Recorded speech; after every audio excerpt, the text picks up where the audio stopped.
تو پردے کی حالت جی میں جی ہے تو کسی آڑ میں کھڑے ہو کر پڑھ لے، مسئلہ نہیں ہے۔ یعنی کہ ستر اس کا کھلا ہوا ہو تو اس کی نماز بھی نہیں ہوگی۔ نہیں وہ نہیں ہے، یہ زمین اور دیکھنے کو کھلا رہتا نا، وہ دیکھ کے تو وہاں پڑھ سکتے، کیا بول رہے ہاں ہو ہاں وہ؟ کوئی بات نہیں، ہم پردے سے ہیں تو پڑھ سکتے ہیں۔ جی جی اور کوئی کچھ پوچھ رہے تھے؟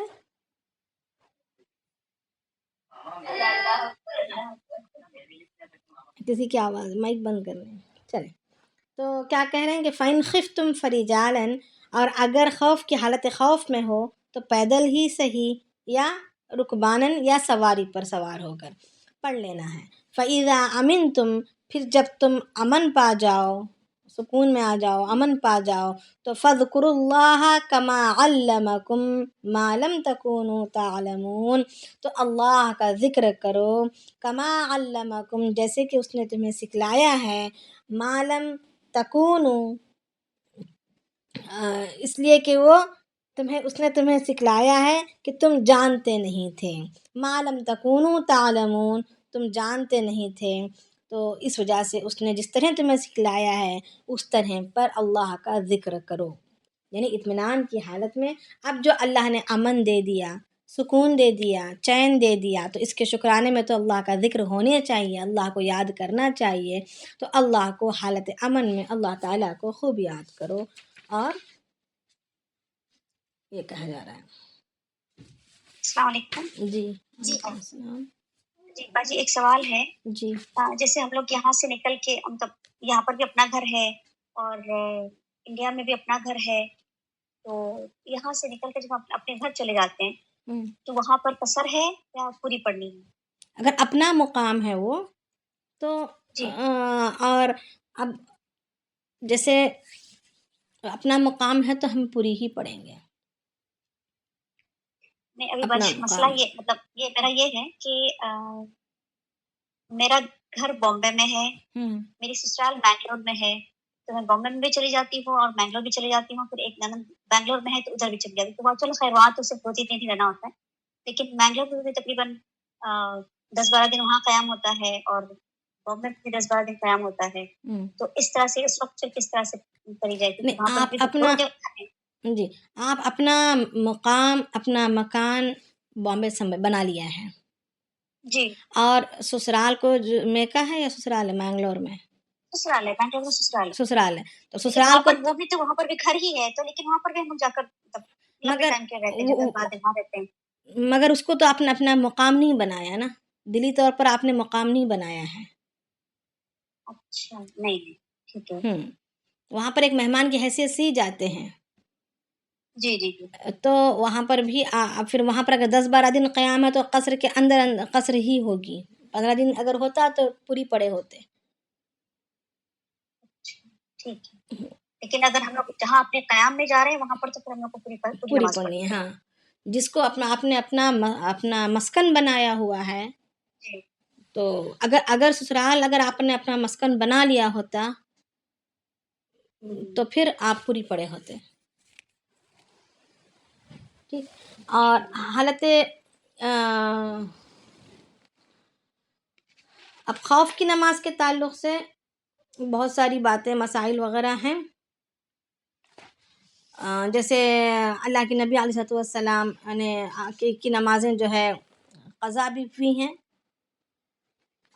جی اور انہوں نے ان نمازوں پر افسوس کرتے ہوئے، عصر کی نماز قضا ہوئی تھی تو پھر مغرب کی نماز کے وقت میں افسوس کرتے ہوئے انہوں نے عصر اور مغرب پڑھی تھی، یعنی جن کا یہ خیال ہے کہ اللہ کے نبی صلی اللہ علیہ وسلم اکٹھے نماز پڑھنے کو سفر میں جائز قرار دیتے ہیں، اکٹھے پڑھا جاتا ہے، یہ بات یہاں پر واضح ہو جاتی ہے کہ اکٹھے نماز اللہ کے نبی صلی اللہ علیہ وسلم نے جان بوجھ کر یا اجازت دیتے ہوئے نہیں پڑھا، بلکہ جب اللہ کے نبی صلی اللہ علیہ وسلم کی عصر کی نماز قضا ہوئی تو حضرت عمر رضی اللہ تعالیٰ عنہ کی بھی قضا ہو گئی تھی، وہ آئے اور آ کر کہے گا یا رسول اللہ ان لوگوں نے ناس ہو ان لوگوں کا کہ انہوں نے ہمیں عصر پڑھنے کی تک مہلت نہیں دی، تو اللہ کے نبی صلی اللہ علیہ وسلم نے فرمایا کہ مجھے بھی یاد نہیں رہا، پھر افسوس کرتے ہوئے پھر یہ آگے بڑھے، کیونکہ سورج غروب ہو رہا تھا، پھر آگے بڑھے اور آگے جا کر ایک جگہ پڑھاؤ ڈالا، پھر وہاں پر جو ہے عصر کی نماز کی قضا پڑھی.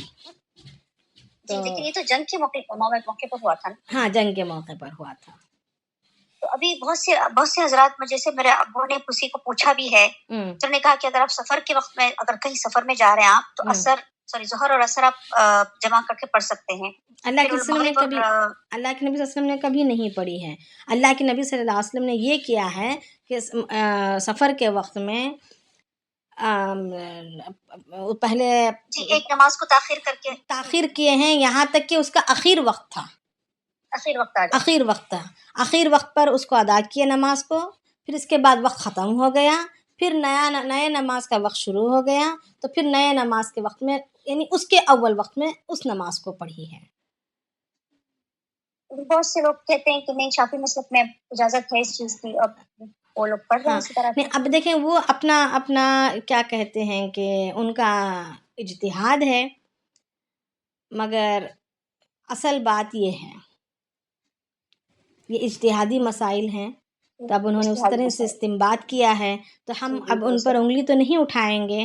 مگر اللہ تعالیٰ نے ہمیں سوچ کسی کو پوچھا بھی ہے مطلب کسی کو پوچھ کر پھر اس طرح سے کرتے ہیں. ثابت ہے جی اجتہاد ہے میں نے عالم لوگ سے ثابت ہے نا ایسا میں نے ایسا ہے روایت وغیرہ میں. روایت میں یہی ہے کہ اللہ کے نبی صلی اللہ علیہ وسلم نے اپنی نماز کو تاخیر کی. اپنے وقت میں اس وقت کو تاخیر سے اترے پڑاؤ ڈالا قافلے کو اترے. یعنی اب پڑاؤ ڈالنا تو اس زمانے میں جہاں کہیں وہاں جہاں جی کرا وہاں رک نہیں سکتے تھے. ہریالی گھاس دیکھنی تھی جانوروں کے چارے کے لیے اور وضو وغیرہ کے لیے اپنی ضرورتوں کو پورا کرنے کے لیے ضرورت سے فارغ ہونا ہو تو پانی کی ضرورت پڑتی تھی. تو پانی وغیرہ کا بھی انتظام ہو ایسا جگہ ہو جہاں پر پانی بھی مل رہا ہو. تو ایسی ساری صورتیں دیکھ کر وہاں رکنا پڑتا تھا اس دور میں ہے نا. تو بنا بنایا کچھ ہوا نہیں کرتا تھا. سفر دور دور کے ہوا کرتے تھے. پانی لے کر کتنی دور چلتے. تو اس صورت میں قافلہ ایسی جگہ اترا جبکہ نماز کا آخری وقت تھا اور نماز اپنے وقت پر انہوں نے پڑھی مگر آخری وقت پر پڑھی. پھر نماز پڑھ کر جب فارغ ہو گئے تو پھر تھوڑی دیر میں کچھ ہی منٹوں میں وقت وہ ختم ہو گیا. پھر اس کے بعد نئے نماز کا وقت شروع ہوا تو اس اپنے نئے نماز کے وقت میں انہوں نے نئی نماز پڑھی. یہ بات ہوئی تھی. یعنی دو نمازیں اب جو ہے یہ نہیں کہ ایک ہی پڑاؤ میں انہوں نے مطلب ایک اترنے میں ایک ریسٹ میں دو نمازیں پڑھی ہیں. یہ نہیں کہ ایک وقت میں دو نمازیں پڑھی ہیں. ایسا نہیں ہوا ہے. وعلیکم السلام. جی جی آپ 48 کلومیٹر بولے لیکن وہ 75 کلومیٹر پر قصر ہوتی نا. ہاں 48 میل بولی میں. اچھا میل جی. لیکن ویسے کبھی 75 کبھی 78 کہتے ہیں. اچھا کلومیٹر کے حساب سے کہتے ہوں گے. ہاں کلومیٹر. ہاں میں میل کا کہہ رہی ہوں. جی جی جی السلام علیکم. جی وعلیکم السلام. یہ کبھی کبھی ایسا ہوتا ہے کہ میں ظہر میں نکل رہی ہوں کہیں باہر اور شک اندیشہ رہتا ہے کہ اصل نماز میں قضا ہو جائے گی. تو کیا دونوں ساتھ نماز نہیں پڑھ کے جا سکتے؟ نہیں پڑھ سکتے. اپنے وقت پر ہی پڑھنا ہے. وہ نماز ادا ہی نہیں ہوگی جی جو وقت سے پہلے پڑھی گئی. کوئی بھی نماز یہی وجہ ہے. سعودی بہت دیکھا کہ لوگ لے کے چل رہے ہیں عمرہ کے لیے یا کہیں بھی تو وہ بس نہیں روکتے ہیں. وہ ساتھ میں دو نماز پڑھاتے ہیں. ہاں نہیں کچھ علماء کا ایسا ماننا ہے کہ اللہ کے نبی سے ایسا کر سکتے ہیں. جیسے عرفات کے میدان میں مغرب اور عشاء ملا کر پڑھ لیتے ہیں مزدلفہ میں. تو وہ تو صرف مزدلفہ کے لیے ہے. تو وہاں پر خاص اجازت ہے. تو ادھر کی باتوں کو لے کر ہم ہر جگہ اپلائی نہیں کر سکتے. اللہ کے نبی صلی اللہ علیہ وسلم کی اللہ کے نبی صلی اللہ علیہ وسلم کی زندگی میں اللہ کے نبی صلی اللہ علیہ وسلم نے کیا عمل کیا اور اس کو صحابہ نے کیسے لے کر چلا یہ دیکھ کر ہمیں عمل کرنا ہے. ہم نہ ہی حدیث کے ظاہری الفاظ کو دیکھ کر عمل کرنے ہیں. اب حدیث کے ظاہری الفاظ کو دیکھ کر عمل بھی کرنا ہے تو ہمیں اس کے پیچھے کا واقعہ بھی جاننا پڑے گا. تبھی جا کر بات پوری سمجھ میں آئے گی. صرف جملوں کو اگر ہم دیکھ کر فیصلے نہیں کر سکتے.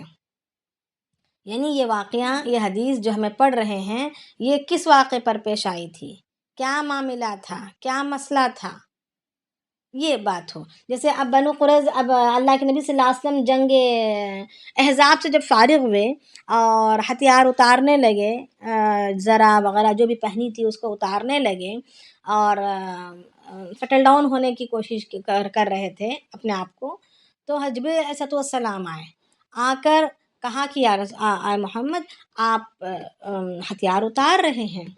تو اللہ کے نبی نے فرمایا ہاں اتار رہے ہیں، کیونکہ ہو گئی جنگ، ختم ہو گئی، سب کچھ یعنی معاملے سیٹل ہو گئے، اب ضرورت نہیں ہے، اب تو اتار رہے ہیں.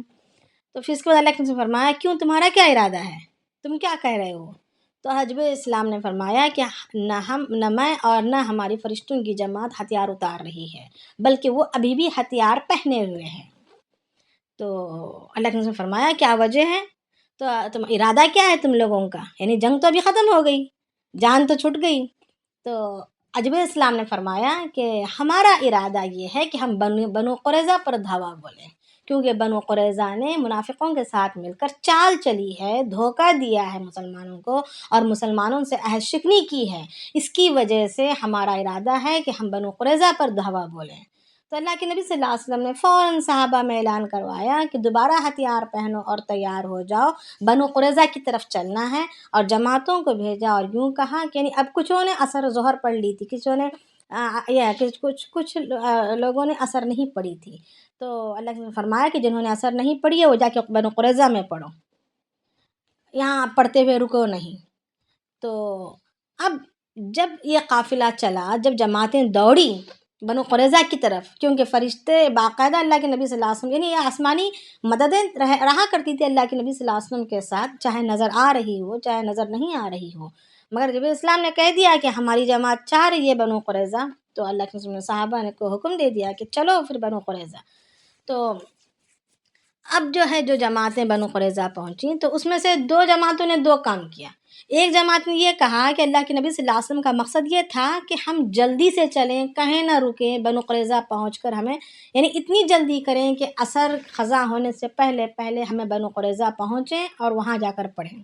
یعنی ایک تیزی کو، جانے کی تیزی، رفتار کی تیزی کو اللہ کے نبی صلی اللہ علیہ وسلم نے اس انداز میں بیان کیا ہے. تو ہم جو عصر فوت ہونے کا خدشہ ہوا تو انہوں نے عصر راستے میں پڑھ لی.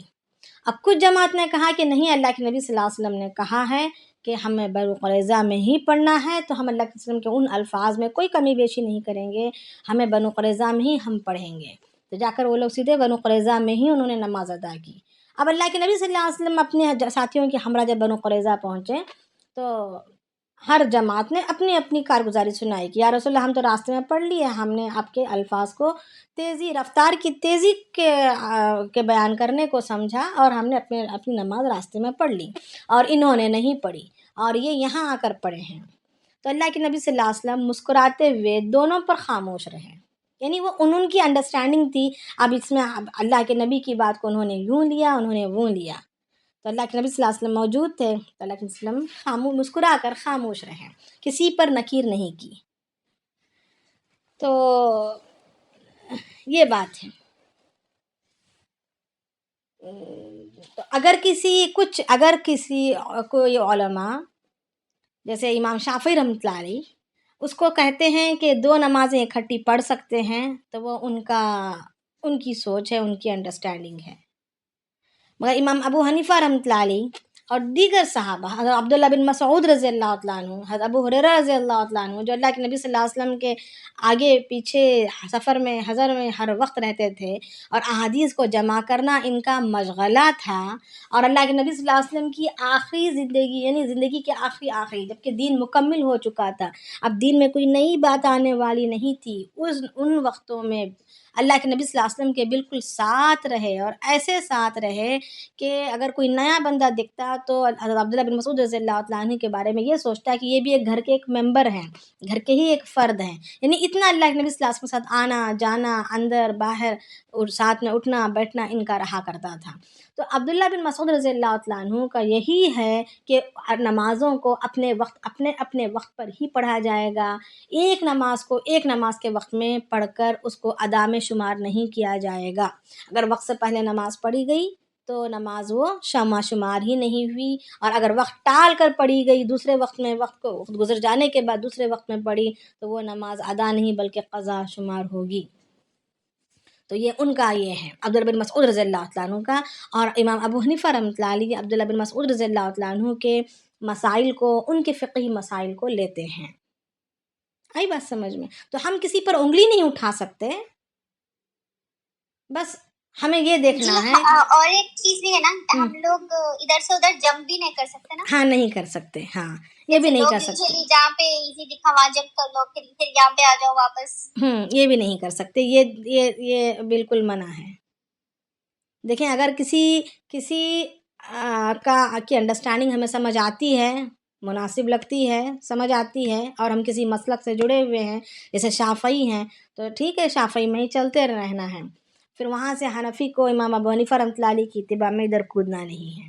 اگر کوئی امام ابو حنیفہ رحمۃ اللہ علیہ کے متبعی ہیں تو یہاں سے اچھل کر امام شافعی رحمۃ اللہ علیہ کے اس میں جانا نہیں ہے. کسی ایک کو ریسپیکٹ کرتے ہوئے. یہ کیسا پتا چلے گا ہم کون سے اس کے لوگوں کو یہ سوال رہتا کہ یہ ہم کیسے اس کے کیسا پتا چلے گا کہ ہم کون سے امام سے بلانگ کرتے، جو بالکل دین سے تھوڑا دور رہتے ان کے لیے کویسچن ہے. تو اب وہ ان کو خود کو تو طے کرنا ہے ابھی، کیونکہ یہ تو خاندان میں نسب میں آنے والی چیز نہیں ہے نا. کچھ باتیں اب اگر اس کے بالکل سرے سے پتہ ہی نہیں ہے تو پھر وہ اپنا خود ڈیسائیڈ کر لیں. ان کے والدین کس کو اپنایا کرتے تھے اس کو دیکھنا ہے، یا ان کے والدین نے کس طرف، اگر بدلنا ہو تو بدل سکتے ہیں، مگر پھر ادھر سے ادھر نہیں ہونا. کبھی ادھر کبھی ادھر، کبھی ادھر کبھی ادھر، یہ والا معاملہ نہیں کرنا. اچھا باجی یہ جی جیسے شادی ہوتی ہے، اگر کوئی لڑکی شافعی مسلک سے ہو اور شوہر اس کا حنفی مسلک سے ہو تو اس کو تو پھر مسلک بدلنا پڑے گا نا، یا وائس ورسا. اگر ہاں بدلنا، دیکھیں اگر بدلنے میں سہولت ہے، یہ بدلنا اس لیے بدلو کہتے ہیں کیونکہ پھر دو مسئلہ کے ایک ساتھ چلتے رہیں گے، کچھ مسائل ان کے رہیں گے، پھر کانفلکٹس ہو جائے گا مسائل میں. اس وجہ سے بدلنے کی تعلیم دی جاتی ہے، بدلنا مناسب ہے. مگر اگر کوئی اپنے ہی مسلک پر جمے رہنا چاہتے ہیں اور چل سکتے ہیں اور ایک دوسرے کے مسلک کو اگر ایک دوسرا جو ہے ساتھ دیتا ہے تو کوئی بات نہیں ہے. مگر دشواری آپیش آتی ہے مسائل میں، عقائد میں، اس وجہ سے بدلنا مناسب زیادہ اچھا ہے.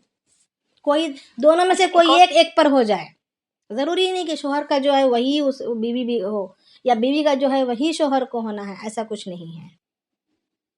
جی حدیث اور فاشی کے مسئلے سے آدمی نہیں چل سکتا کوئی. یہ وہی تو ہے نا، یہ قرآن اور حدیث کا ہی تو مسئلہ ہے نا. امام کوئی پرٹیکولر جیسے حنفی اور شافعی، انہوں نے کہاں سے مسائل بنائے ہیں؟ اپنے پیٹ سے نہیں بنائے ہیں، بلکہ قرآن و حدیث سے ہی بنائے ہیں. اور قرآن و حدیث کے قرآن کے آیات اور احادیث مختلف مواقعوں کی، ایک مسئلے کی حدیث مختلف مواقعوں میں مختلف انداز سے ہے، مختلف طریقوں پر ہے. تو اب کوئی کسی موقع کی حدیث کو اپنا مسئلہ بنا لیا، کوئی کسی موقع کی حدیث کو اپنا مسئلہ بنا لیا.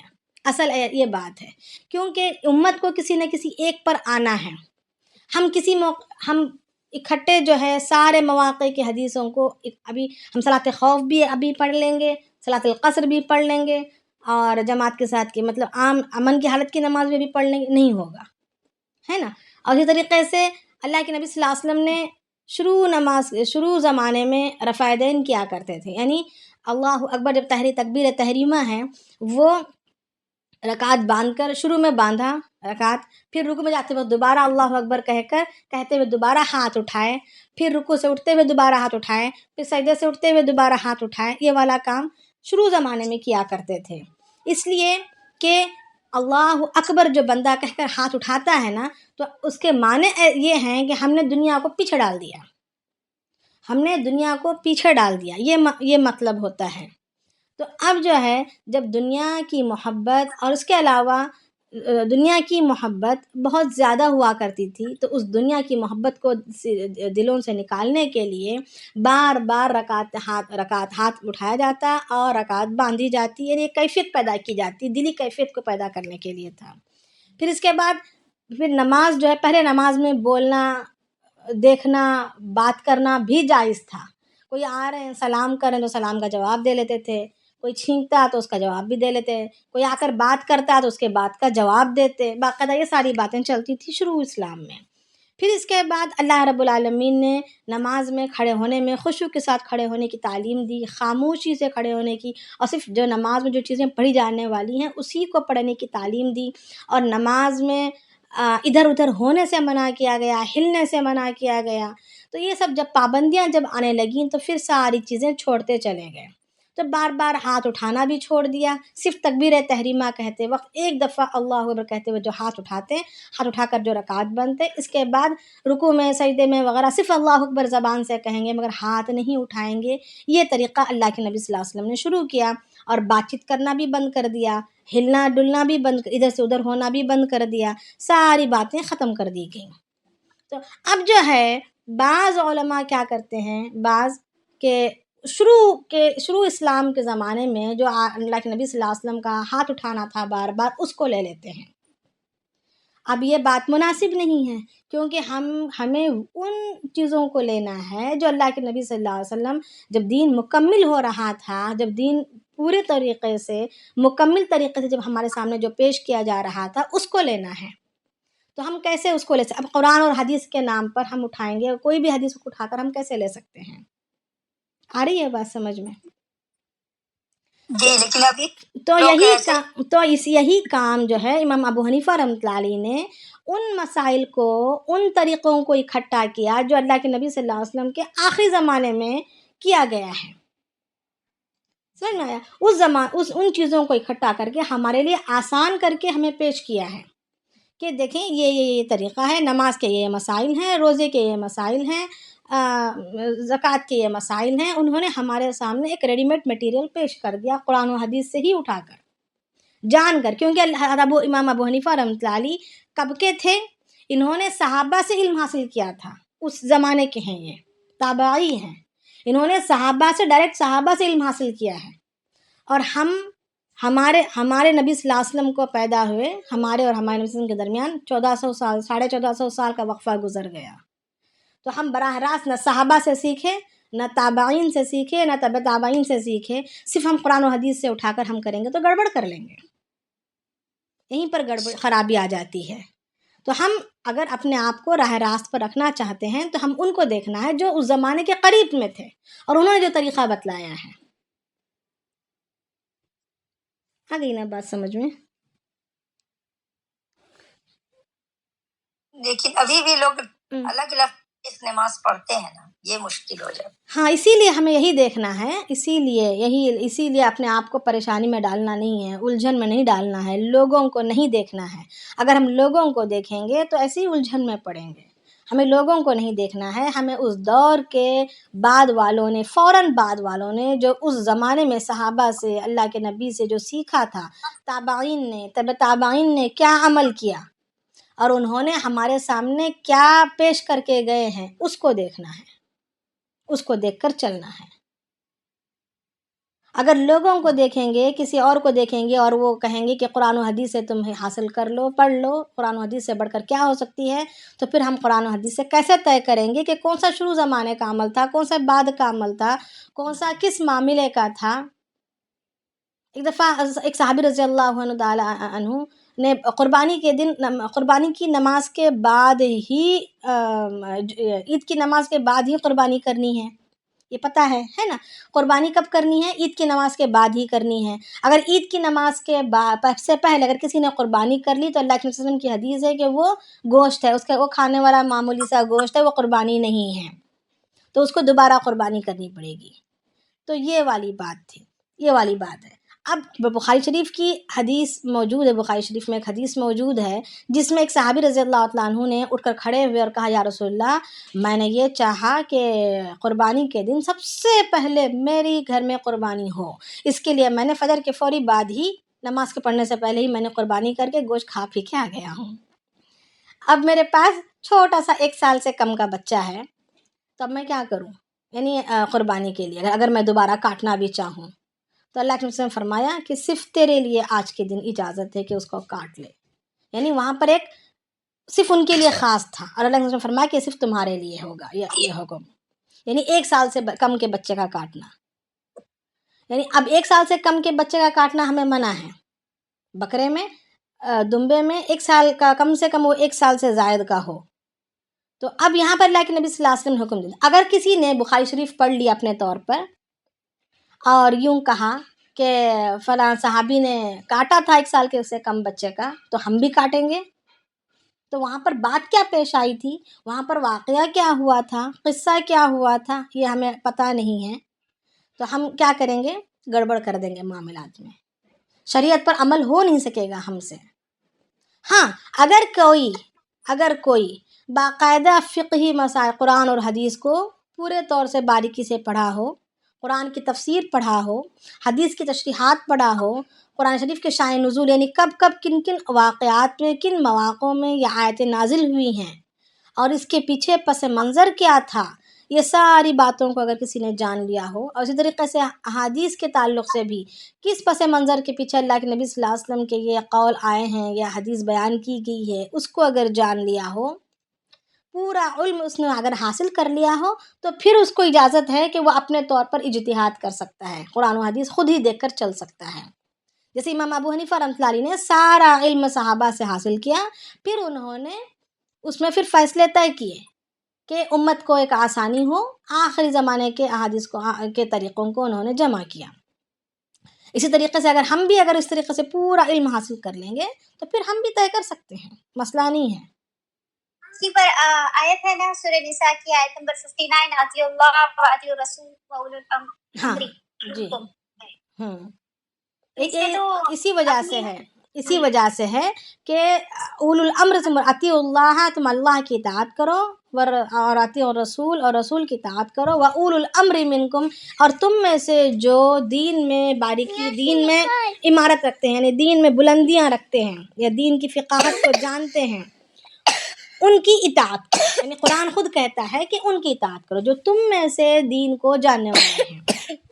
یعنی قرآن اللہ تعالیٰ نے ہمیں اپنے آپ کو حوالے نہیں کیا ہے کہ تم خود ہی ہر بندہ اپنے طور پر قرآن و حدیث میں جھانکو اور اس پر عمل کرو، ایسا نہیں کہا، بلکہ جان لو پھر عمل کرو، یہ تعلیم دی ہے.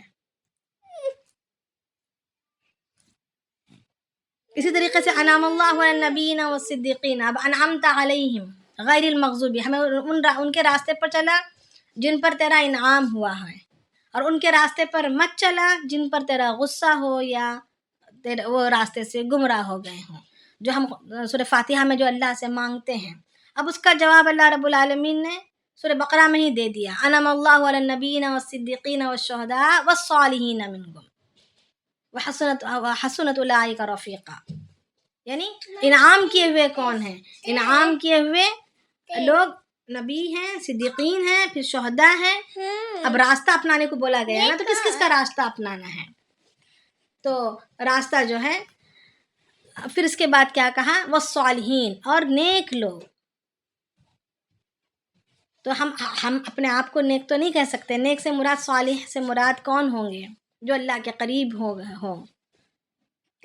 جو اللہ کے دوست بنے ہوں، امت کے صلحاء. تو وہی اپنے آپ کو ہم اگر اپنے طور پر بغیر کسی علم کے، جیسے کہتے ہیں نا نیم حکیم خطرے جان اور نیم ملا خطرے ایمان، تو ہم اپنے آپ کو اگر بننے کی کوشش کریں بغیر پوری بات جانے کے تو خطرے میں پڑ جائیں گے، ہمارا ایمان گڑبڑ میں آ جائے گا. تو اس کے لیے بہتر یہ ہے کہ کسی جو اس میدان میں ماہر ہیں ان کی سرپرستی میں اپنے آپ کو لے کر چلنا ہے، یہ بات بولی جاتی ہے.